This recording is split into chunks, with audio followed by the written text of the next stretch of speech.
Well, good morning and welcome once again to Elevenses. It's show number 239. It's Wednesday, the 18th of May.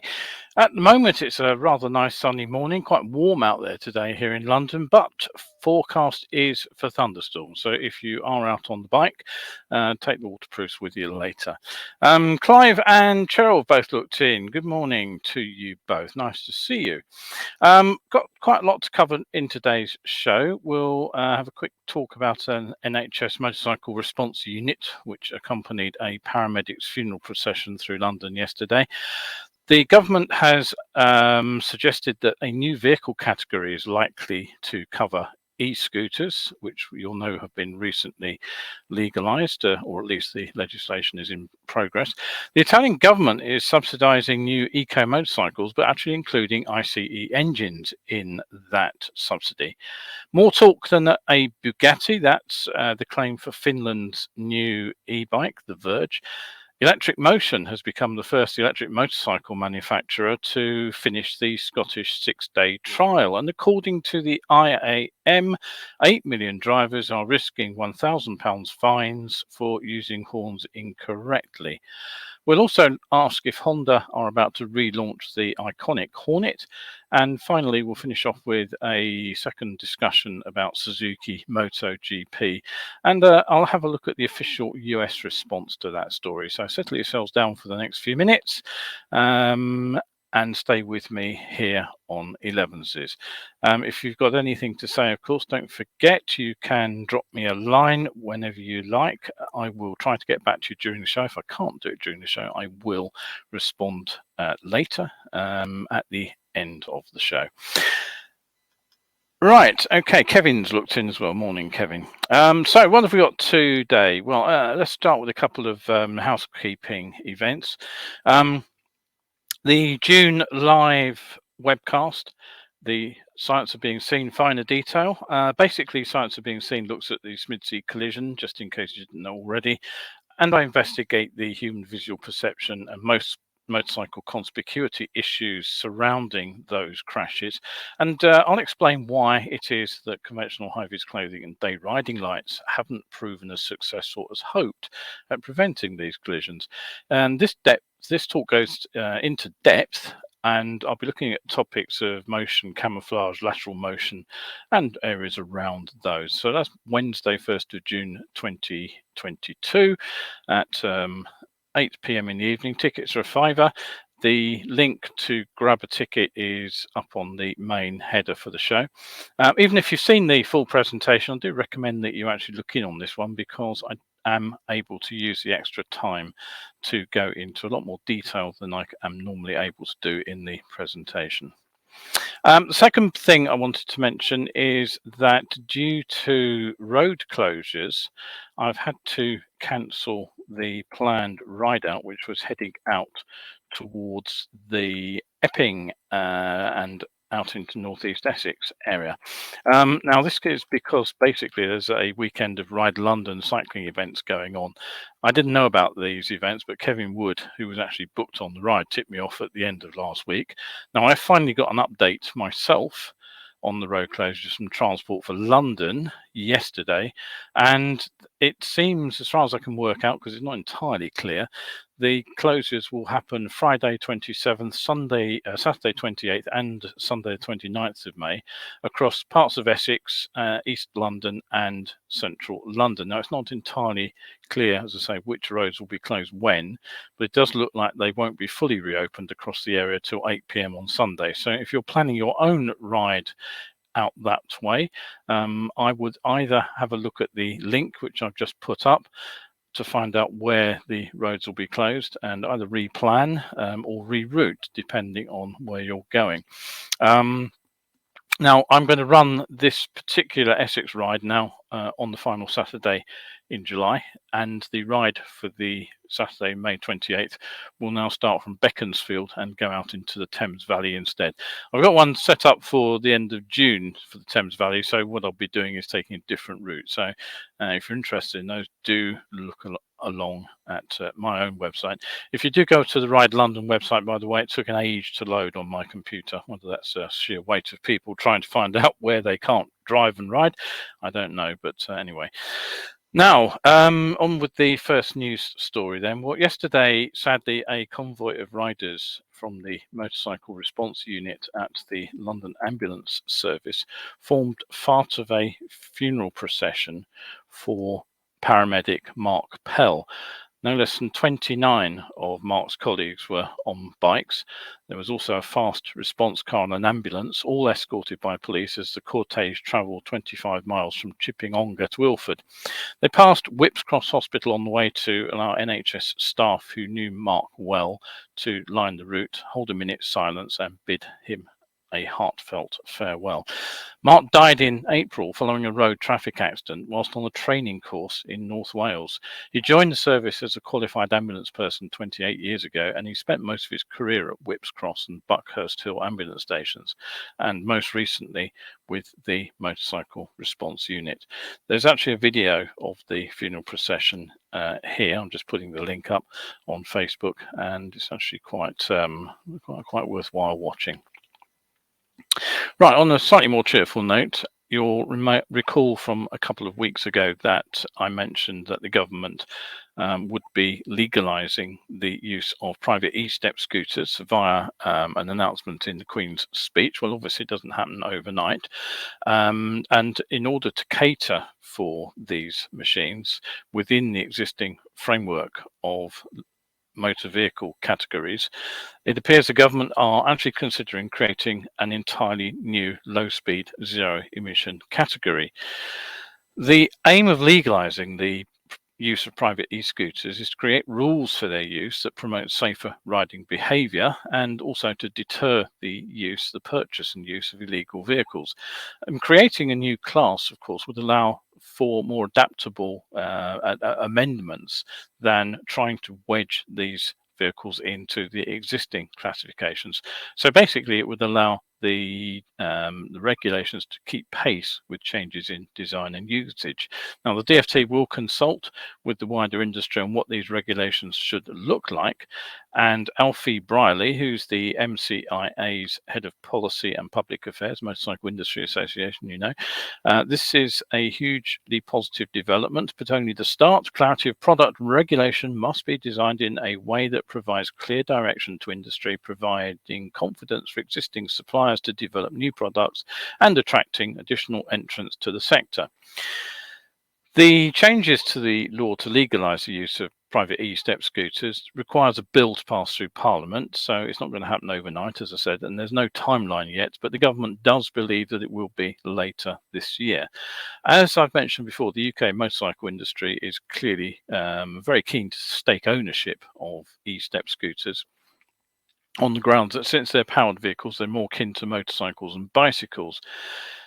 But what I'd say is that basically the e-step scooter legislation is actually, it's opening the stable door, only to find that the horse has actually bolted some years earlier. It's well and truly out there roaming the fields now. So it's entirely unclear how the government intends to tackle the related issue, the widespread use of the illegal twist grip operated e-cycles. They may look like bicycles, but once again, they're powered by a motor. They do not rely on riders to pedal, unlike the pedal assisted e-cycles, and arguably they're powered two-wheelers. And I would also say that really all pedal assisted e-bikes should have been put into a motor vehicle category years ago for the same regulation reasons. But anyway, that's just my opinion on the matter. Now, don't forget, if you have any comments, anything you want to say about the show, do drop me a line. I'm more than happy to answer anything you want to know, or comments that you have to say about anything I'm talking about. And you can set a reminder to grab these shows at 11 Wednesday and Sunday. They're almost always live. Occasionally a recorded show has to go out when I'm busy doing something else. You can catch up here on Facebook, of course, at any time, but they're much easier to find over on my YouTube channel, Survival Skills UK, where you will find all of them listed in their own playlist. So you can go and find any old show over there quite easily, should you want to do that. All right, okay, so in the UK here, we've seen the grant for electric vehicles, cars and bikes and vans slashed in recent months, but in Italy they're actually doing things rather differently. Now, 3 months ago, after a new scheme was announced by Prime Minister Mario Draghi, the final details of the incentive schemes were awaited, and they have now been published. They came out on Monday. Now, the funding is mostly targeted at those purchasing pure electric and they say hybrid bikes, although of course I don't think there are any hybrid bikes on the market at the moment. The Kawasaki have demoed one. 15 million euros per year will be available to those wishing to buy electric and hybrid bikes over a 3-year period, 2022 to 2024, 15 million euro each year, that is. The cleanest petrol engine bikes, though, haven't been forgotten, which is rather interesting. So if you want to scrap an older Euro 3 down to Euro 0 motorcycle and replace it with an ICE bike meeting the latest Euro 5 emission standards, so basically anything that's on sale at the moment pretty much, then there is funding available. It's 10 million in 2022, 5 million euro in 2023, and 5 million euro in 2024. The maximum grant is up to 40% of the purchase price to a maximum of 2,500 euros. So it's a sizable chunk of money. Naturally, there is a big grant if you are intending to swap to an e-bike. The funding actually offers a maximum of 30% of the purchase price up to 3,000 euros if you're just making a straight purchase of an e-bike. But should you be scrapping one of those earlier Euro 0 to Euro 3 powered two-wheelers, then the grant rises to 40% to a maximum ceiling of 4,000 euros. Now, there's a good reason for this, of course, and that's because Italy is the largest powered two-wheeler market in Europe. There are around 200,000 bikes sold there in 2017, and many of them, of course, are the sort of small cc bikes and scooters they use for urban commuting. And we're probably aware that these bikes do tend to have a reasonably long life if they don't get crashed or stolen, that is. And that means many of the older, more polluting machines are still in use in the cities, which of course is where there is most concern about air quality. In 2017, half of the motorcycles circulating in Rome actually belonged to the Euro 3 class. The then new Euro 4 motorcycles accounted for only 4% of the total. Euro 5 weren't on sale, of course, and Euro 0 motorcycles, the most polluting of all, still made up around 1 in 7 of all motorcycles in the Italian capital. So there are still plenty of people for whom switching to an electric bike simply isn't an option. And there are even more, of course, I guess, who are probably reluctant to embrace e-bikes at the moment, but they may well be happy to upgrade to a cleaner petrol motorcycle. So this option to replace your polluting bike with a cleaner petrol engine bike should get some of the dirtiest bikes off Italian roads, and frankly, I think is an excellent initiative.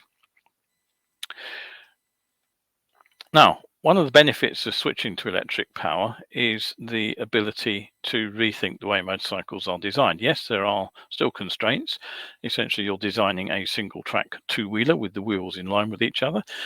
So you can't really mess around too much with where the wheels are. And you also have to think about the placement of mass on the vehicle. So there are limits to how much you can move things like the battery and the motor around. And of course, the rider has to sit with somewhere where the whole thing is under control. But there is still room for some innovation. So take a look at this particular bike. Let me get the picture back up on screen. There we go. Let's just actually zoom in on that a little bit if I can and center it. There we go. So we can get a slightly better view of that. That is the Verge TS. Now you'll notice there's no conventional rear hub, and you'll also spot, I hope, that there's no chain or belt drive either. And that's because the bike uses what's described as an integrated rim motor. So let's zoom in on that a little bit. There it is. The drive, as I understand it, is delivered by 2 sets of electromagnets, and one set is built into the inner part of the rim of the wheel, and that's attached to the swing arm. The second set is attached to the outer rim of the wheel, which is what the tyre is fitted to. And when drive is applied via twisting the throttle and current is supplied to the motor, they basically repel each other. They act as an electric motor, and so the outer rim rotates with the tyre attached, thereby driving the motorcycle forward. Now, the design is said to reduce maintenance, enhance cooling, and reduce the mass of the conventional rear wheel and hub, although I have to be convinced about the last one. They may be talking about a motor which actually sits in the hub itself, as you'll find on some of the less expensive e-bikes. But it looks like quite a lot of moving metal on the unsprung side of the suspension there. So anyway, the bike is the product of the Finnish-based Verge motorcycles. It's the Verge TS. It comes with a 20.2 kilowatt-hour battery pack. That's said to offer a range of up to 186 miles or 300 kilometers, and that depends on your riding style. So the 107 horsepower bike has got a top speed of 111 miles per hour or 180 kph. Is that right? No, it doesn't look right at all, does it? That's not a correct conversion. I'll have to check the figures on that one. But the 0 to 60 time is said to be under 4 seconds. Now, you can get quick charging capability with the machine. So plugging in for 15 minutes gives you about 100 kilometers of range, just over 60 miles. The full charge takes 4.5 hours using the onboard charger, though. Is all this a heavy machine? Well, no, not really. It's actually ready to roll at 247 kilograms, which is actually sort of fairly ballpark for a large capacity ICE bike. But here's the really stunning figure. The manufacturers claim a truly remarkable 1,000 Newton meters of torque, 737 foot-pounds if you prefer imperial, and that's apparently what you'd get from a Bugatti. Now, personally, I'm not sure that that's actually any real life use. I assume if it was all delivered to the rear wheel instantaneously, that you would just get a spinning tire with the bike not going anywhere. You'd probably need a replacement tire, in fact, before the bike even moved. But should you want to find out, the bikes are about to start rolling off the production line later this year, and I would say even the price isn't entirely unreasonable by electric motorcycle standards. 24,990 euro. Now, in the world of competition, electric motorcycles are still relatively rare beasts. So it's quite interesting to read that Electric Motion has become the first electric motorcycle to finish the Scottish 6-day trial. If you know anything about trial riding, it's a pretty demanding event. And for many riders, the proof of the electric pudding will be that when these bikes start appearing in competition and doing well. And certainly Electric Motion took a small step towards that goal when a pair of their ePure electric trials bikes completed this particular event. Their goal was to get into the top 20, and one of their riders, Frenchman Matthew Gale, he finished in 19th place, so he won the top 50 award. He also got the award as the first non-Englishman. He was first in the up to 200cc category, and he got a third place ranking in the best newcomers event, so a pretty successful day out for him. Or 6 days out, I should say. And English co-racer Matthew Alp, who apparently is the importer of these bikes, he finished in the top third too.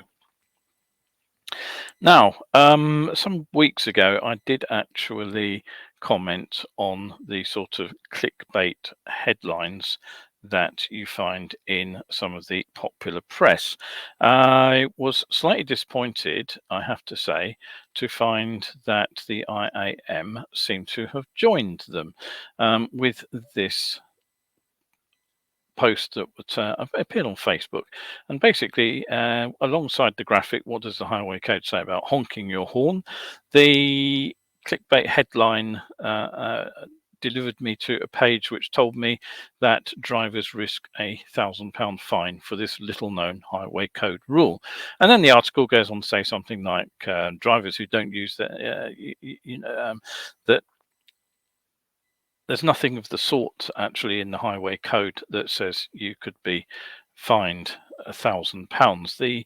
It's actually the maximum possible fine for an offence of that sort.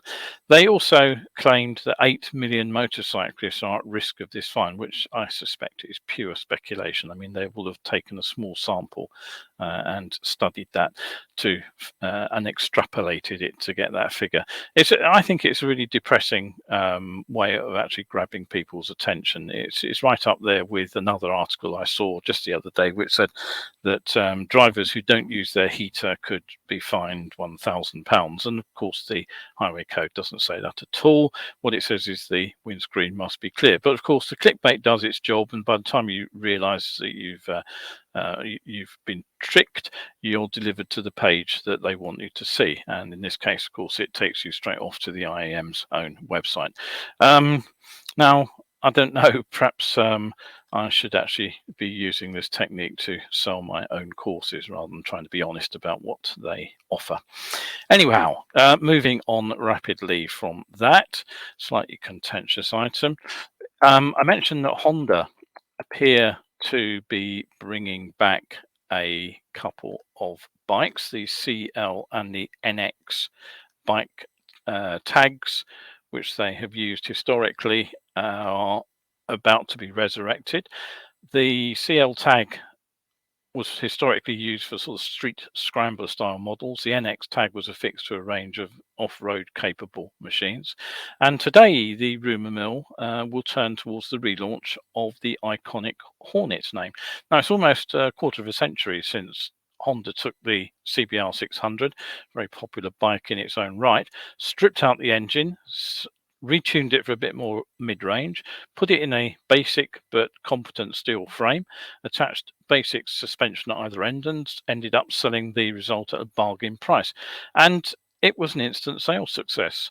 The missing top end of the motor was pretty well irrelevant on the road. The result was a practical and fun machine that was above all user-friendly to novices and experienced riders alike. I've still got a 2002 model myself, and I have to say that it's so easy to ride. It was actually a perfect instructor bike even 20 years after I bought it. So over the years, the bike got some styling upgrades. The basic package remained the same for well over a decade, but the price did creep upwards. Gradually, it slipped out of the sales charts. So what's next? Well, you can find a teaser video here. I'll just put the link up for you. You can go and have a look at that in a moment. You'll notice this doesn't sound much like a four-cylinder bike at all. And the word is that Honda is going to be launching a range of machines based around a brand new 750cc parallel twin engine. And this engine is already being touted as the power unit for a brand new mid-sized Africa Twin style dual sport, plus a new Transalp adventure bike. So actually reusing the engine in an inexpensive Hornet street bike does make some kind of sense. Okay, we've got a couple of comments here. Kevin says he would consider moving, I'll just read that, changing to electric if the UK government would do me a straight swap for a Damon Hypersport Premier. Well, yes, possibly, but there are plenty of other electric motorcycles out there, other brands. The Zeros, I keep coming back to Zeros because those are the ones I've ridden. But yeah, I really like them. So well worth having a look at. Right, okay, so on to the final item today. I'm just having another quick look at Suzuki's surprise move to quit MotoGP at the end of this season, years before the end of their recently renewed contract. Now, Arthur Caldwell of the ultimatemotorcycling.com website, he was able to speak to Suzuki's Motor USA Vice President, Division Manager, MC/ATV, Sales and Marketing. Blimey, what a title, eh? You need a long desk logo for that. Kerry Graber, anyway, about Suzuki's future plans. Now, the journalists take away from the conversation do make some interesting reading. Here are his key points, and I quote: The decision to leave MotoGP is part of Suzuki's strategy to carefully allocate future resources to ensure the health and vibrancy of Suzuki's overall business. Suzuki is committed to developing its business, particularly in the areas of sustainability, carbon neutrality, and alternative fuel strategies. As a means to market and develop its products, Suzuki plans to continue with its racing programs and promotions. These include Moto America Road Racing, AMA Supercross Motocross, and NHRA Pro Stock Drag Racing. Suzuki is fully committed to the motorcycle category and will continue to deliver premium machines to its dealers and customers. Suzuki will continue to work hard to invest in and grow its motorcycle business in the USA. Suzuki's recent successes of the new Hayabusa, the new GSX S1000, and the new GSX S1000 GT and GT Plus all demonstrate that the future is very strong for Suzuki in the US. And the conclusion is that these motorcycles are just beginning of a series of new Suzuki motorcycles due for introduction in the near future. Well, if they are, I've not seen any rumours about them. Now, Coldwell concludes that Suzuki is not in trouble, as some people have read into the MotoGP withdrawal, but says, and exactly as I suggested might be the case on Monday, that MotoGP is, and I quote, an incredibly expensive, highly exotic type of racing which no longer fits with the Suzuki business goals. Suzuki feels there's no point in continuing to expend hard-earned resources. Now, the need to switch track away from the internal combustion engine to alternative forms of propulsion is pretty paramount. What's rather less credible, of course, is that he says he believes Suzuki fully intends to continue developing and selling power sports products in America. Now, by extension, that would presumably include sales to the European market, but I think we have to temper that conclusion with some reality. Suzuki's return to top flight racing hit the high watermark in 2020, with Johan Mir taking the championship and Alex Rins actually finishing in third place overall. But did it actually move the sales needle, as one commenter put it? Well, it would have been tough, since Suzuki's premium model range has actually been stripped right back to the bone. Just go and look at their website and see what's available here in the UK. And in particular, the sales of race replicas, which is a backbone of all the manufacturers' sales charts for many years until the last decade, they've collapsed, and Suzuki still focuses very much on those kind of bikes. Now, it's worth looking at there are other products, as well as their car range, which generated actually 12.6 times more revenue than motorcycles and ATVs combined. I was surprised to discover that Suzuki's marine division sold significantly more outboard motors than it did motorcycles in North America. Now, add in the fact that the majority of their smaller bikes are sold in developing markets where they're under increasing pressure from those Indian and Chinese manufacturers I've been talking about. I don't think it's at all surprising if the Suzuki accountants' thick red pencil drew a line through the race team's budget. MotoGP's long been touted as a development ground for technology that eventually reaches road bikes, but I'd actually ask if that really is the case these days. If you look at the sort of tech which is going into putting a GP bike on the front row of the grid, you've got all sorts of anti-lift technology for acceleration. You've got various ways of locking out the suspension on drive.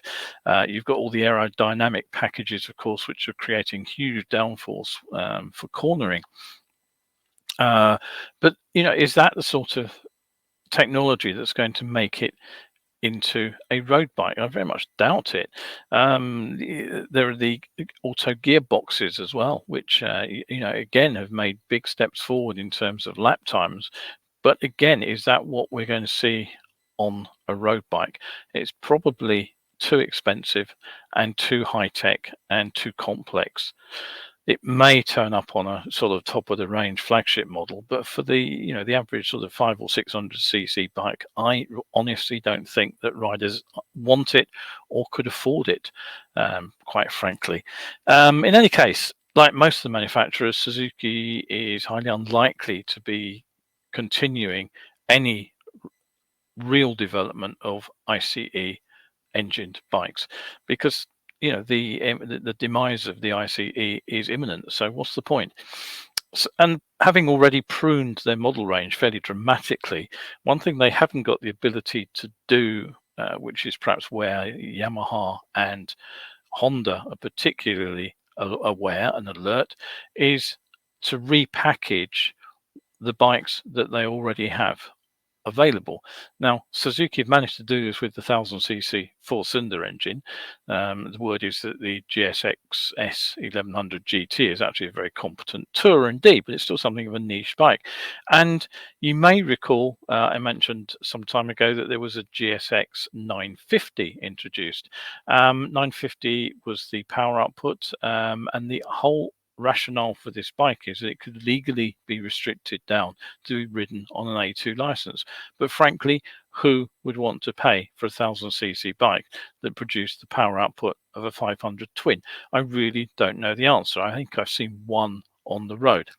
Put all that together, and I see little point in floating the Suzuki name in MotoGP. Suzuki will survive. I don't think there's any doubt of that, but it's a related question: where does this leave MotoGP? Now, statements say that the championship is in very good health have been floating around from the organisers, although they also seem to be just as surprised as everybody else by the news of Suzuki's withdrawal, citing the agreement to continue through to 2026 that was signed last season. But they claim that replacements are already lining up to take over from Suzuki. But exactly who they are is a very good question. Now, BMW and Kawasaki have the resources to enter MotoGP. BMW clearly have focused on building road going machines, which are eligible for production racing. Kawasaki have gone that route and have basically mopped up in World Superbike. They've won, I think it is 9 of the last 11 championships. Triumph are another possibility, but they provide the engines for Moto2, so they get into racing in that way, but they're not interested in entering a team into MotoGP either. Now, I've heard suggestions that Gas or Husqvarna might be a potential entry, but those bikes are owned, or those brands are owned by KTM, so what you'd actually see would be a rebadged KTM motor in those bikes. Now, even if the rules allowed for this, and they don't, I suggest it's doubtful that KTM have the resources to actually fund a separate race team under a different name. So I think it's far more likely that there'll be 2 fewer bikes out on the grid next season. You'll recall Ducati now supply the motors for the Moto E events, and they replaced the less well-known Energica concern for this season. Now, that clearly signaled an awareness that the profile of Moto E needs to be raised. So my guess is that it won't be that long before we find the Moto E race moving into the mainstream race package alongside the petrol engined bikes. My guess is that will happen sooner rather than later. Right, that is pretty much it for today. Got a couple of comments just to bring out. Kevin says he's mutual respect for the CB600S, the Hornet, and he has also seen the teasers. Not due till before the end of 2022. Yes, I think that's almost certainly likely. It will turn up in the autumn end of year shows, I'm sure of it. That's what we'll find out a bit more about that particular bike. Martin says the torque claim for the e-bike that you featured might well be true. The Suron Stormby claims 520 Newton meters. It's not a very big bike. He says, I do know it rips my arms off from a standing start or going up hills. Yeah, I can believe it. I mean, as I say, I've no doubt about it. I just wonder what practical use it is. I just think it will shred the rear tire if you deliver all that simultaneously. Anyhow, that is it for today. Don't forget the mini ride out on the 28th is now shifted to Beaconsfield out to Thames Valley. If you want to join me on that gently paced, modest distance ride, do come along. Pre-book only, please. Don't turn up on the day. You will get turned away. And hopefully also see you booking up for the Science of Being Seen in depth, which is first Wednesday of next month. Right, so if you're out today on your bikes, do enjoy yourselves. Watch out for the rain, which, as I said, is likely to come along later, and try to keep yourself shiny side up. Thanks for looking in. Hopefully see you on the next show on Sunday.